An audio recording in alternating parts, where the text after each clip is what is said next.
একটা এমন খেলা যেখানে হারলে হারাতে হয় জীবন আর জিতলে বদলে যায় ভাগ্য।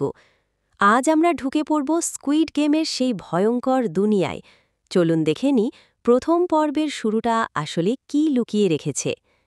গল্পের শুরুতে মূল চরিত্র হল শিয়ং গিহুন। আজ তার মেয়ের জন্মদিন। শিয়ংয়ের মা তাকে কিছু টাকা দেন যেন সে মেয়েকে নিয়ে বাইরে গিয়ে কিছু খাওয়াতে পারে। কিন্তু শিয়ংয়ের আরও টাকার দরকার হয়। সে মায়ের এটিএম কার্ড চুরি করে নেয়। তারপর সে সেই কার্ড দিয়ে মায়ের সব টাকা তুলে ফেলে। সেই টাকা দিয়ে সে ঘোর দৌড়ে বাজি ধরে। ভাগ্য তার পক্ষে যায়, সে 4 মিলিয়ন ওন জিতে ফেলে। কিন্তু এখানেই শেষ নয়। শিয়ং একটি কোম্পানি থেকে অনেক টাকার ঋণ নিয়েছিল। ঋণ না শোধ করায় কিছু লোক তার পেছনে লেগেছিল। তারা তাকে ধরে নিয়ে গিয়ে মারধর করে। শিয়ং তখন নিজের পকেট চেক করে দেখে সে যে টাকা ঘোড়দৌড়ে জিতেছিল সব হারিয়ে গেছে। সে মনে করে পালানোর সময় এক মেয়ের সঙ্গে ধাক্কা লেগেছিল। তখনই মেয়েটি তার পকেট কেটেছিল। মানে তার সব টাকা সেই মেয়েটি চুরি করে নেয়। ঋণের লোকগুলো তাকে বলে 1 মাসের মধ্যে টাকা ফেরত দিস, না হলে তোকে মেরে ফেলব। শিয়ং অনেক কষ্ট করে আবার কিছু টাকা জোগাড় করে এবং তার মেয়েকে নিয়ে খেতে যায়। খাওয়া শেষে মেয়েকে বাড়ি পৌঁছে দেয়। তারপর ট্রেন ধরতে দৌড় দেয়। কিন্তু দুর্ভাগ্যবশত সে ট্রেন মিস করে ফেলে। ঠিক তখনই একজন অচেনা মানুষ এসে তার সঙ্গে কথা বলতে শুরু করে। শিয়ং লোকটিকে চিনত না, কখনো দেখেও নি। রহস্যময় সেই মানুষটি বলে, আমি তোমার সঙ্গে একটা খেলা খেলতে চাই। সে বলে, যদি তুমি এই খেলায় জিতে যাও আমি তোমাকে 1 লাখ ওন দেব। এত বড় অঙ্কের কথা শুনে শিয়ং রাজি হয়ে যায়। অনেক চড় থাপ্পড় খাওয়ার পর শেষমেশ সে খেলায় জেতে, আর সেই লোক তাকে 1 লাখ ওন দেয়। অচেনা মানুষটি তখন শিয়ংকে একটি কার্ড দেয়। সেই কার্ডে একটি নম্বর লেখা ছিল। লোকটি বলে, যদি তুমি আরও বড় অঙ্কের টাকা উপার্জন করতে চাও এই নম্বরে যোগাযোগ করো। বাড়ি ফিরে শিয়ংয়ের মা তাকে জানায়, তোমার মেয়ে আগামী বছর তার সৎ বাবার সঙ্গে আমেরিকায় চলে যাবে। এখানেই জানা যায় শিয়ংয়ের স্ত্রী তাকে ছেড়ে অন্য কাউকে বিয়ে করেছে। শিয়ং তার মেয়েকে খুব ভালোবাসে। সে চায় না তার মেয়ে তার কাছ থেকে দূরে চলে যাক। তাই সে ভাবতে থাকে, যদি তার অনেক টাকা থাকত তাহলে সে মেয়ের অভিভাবকত্ব ফিরে পেতে পারত। এই চিন্তা থেকেই সেই কার্ডের নম্বরে ফোন করে। তারপরেই শুরু হয় এক রহস্যময় খেলার যাত্রা, যার নাম স্কুইড গেম। শিয়ং কার্ডের নম্বরে ফোন করার পর কেউ তাকে বলে নির্দিষ্ট জায়গায় যেতে। সেখানে গিয়ে সে দেখে একটা কালো রঙের ভ্যান দাঁড়িয়ে আছে। একজন মানুষ তাকে বলে, ভেতরে বসুন। শিয়ং ভ্যানে উঠে বসে।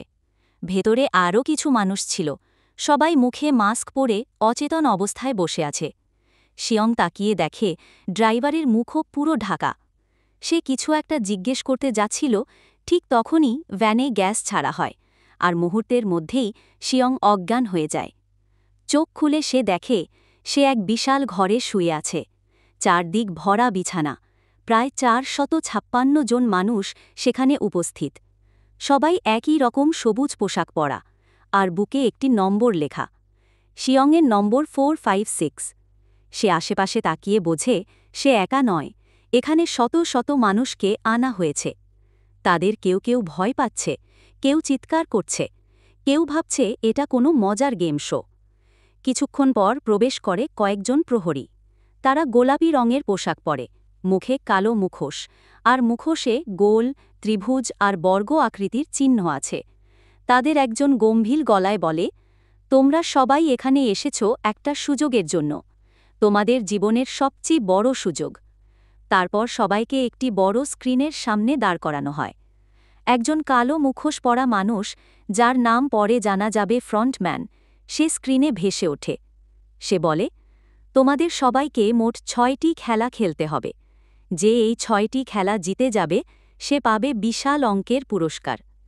তারপর একজন প্রহরী টেবিল থেকে একটি চুক্তিপত্র বের করে পড়ে শোনায়।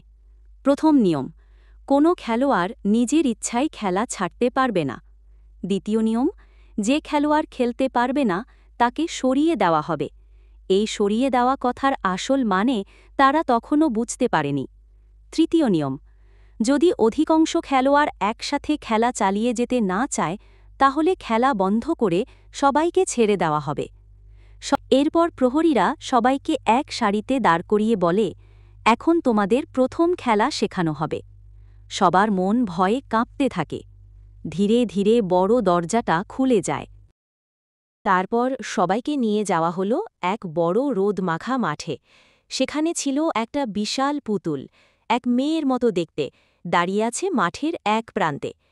একজন প্রহরী এসে বলল, এই খেলার নাম লাল আলো সবুজ আলো।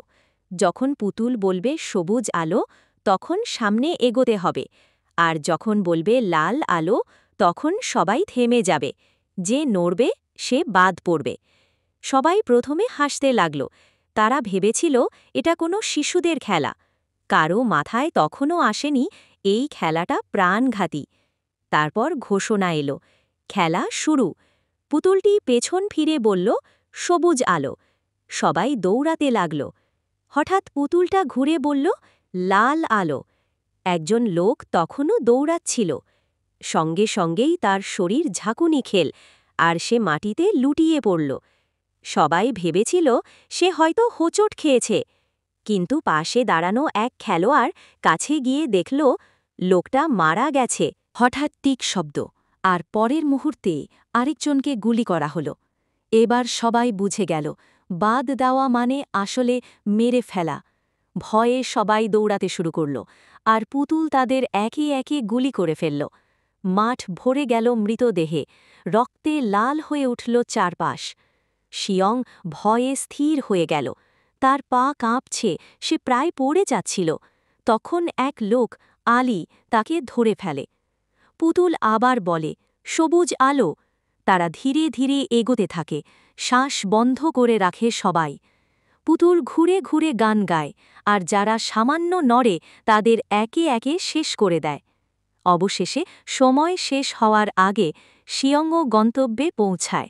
বেঁচে যায় সে, কিন্তু চারপাশে মৃতদেহের দৃশ্য দেখে তার চোখে পানি এসে যায়। শেষে ঘোষণা আসে, মোট 456 জন খেলোয়াড়ের মধ্যে এখন বেঁচে আছে মাত্র 255 জন। সবাই তখন বুঝে গেল এই খেলাটা কেবল খেলা নয়, এটা জীবন আর মৃত্যুর লড়াই। এখানেই শেষ নয়, পরের পর্বে খুলবে আসল রহস্য।